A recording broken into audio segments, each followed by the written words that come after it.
By. Hey everyone, good morning. ঘড়ির কাঁটায় এখন 9টা বাজছে। আজ ক্লাস নেই আমার। উঠেছিও বেশ অনেকটা দেরিতে, অনেকক্ষণ ঘুমিয়েছি, কারণ কিছুদিন থেকে ক্লাসে যাচ্ছি ভালো করে, খুব একটা ঘুম হচ্ছে না, সেজন্য আজ একটু লেটেই উঠেছি। এখন যেমন দেখলে বিশাল চলে গেল ব্যাডমিন্টন খেলতে। ডেইলি ব্লগ আসছে না কারণ টাইম ভীষণ শর্ট, একদম টাইম পাচ্ছি না।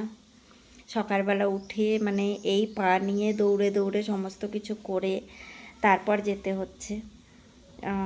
কাল গিয়েছিলাম ডক্টরের কাছে, তো আপাতত প্লাস্টার করতে হবে না বলেছিল। প্লাস্টার করতে হতে পারে যদি না কমে ব্যথা।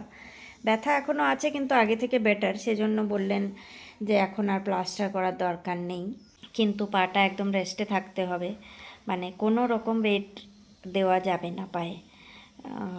মানে বেশিক্ষণ দাঁড়িয়ে থাকা, হাঁটা চলা করা এগুলো একদম বারণ। কিন্তু আমার কাছে অপশান নেই, কারণ আমাকে বাড়িতেও সমস্ত কিছু করতে হচ্ছে, দেন ইউনো ক্লাসেও যেতে হচ্ছে।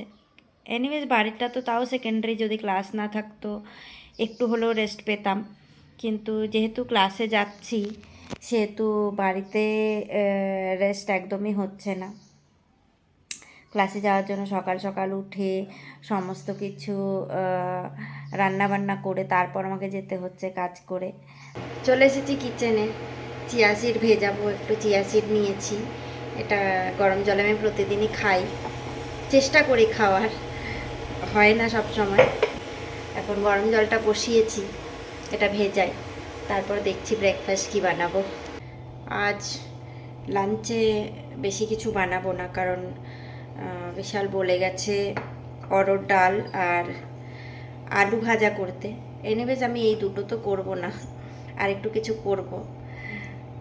ওকে আলু ভাজাটা করে দেব, আমি জানি ওর কিছুদিন ধরে খেতে ইচ্ছে করছে ডাল আলু ভাজা দিয়ে ভাত, ও খুব ভালোবাসে খেতে, তো আমারই টাইম হয় না, সেই জন্য আমি করতে পারছি না। তো আজ ওকে করে দেবো সেটা। আর আরেকটা কিছু করব, উচ্ছে করব মনে হচ্ছে আমার।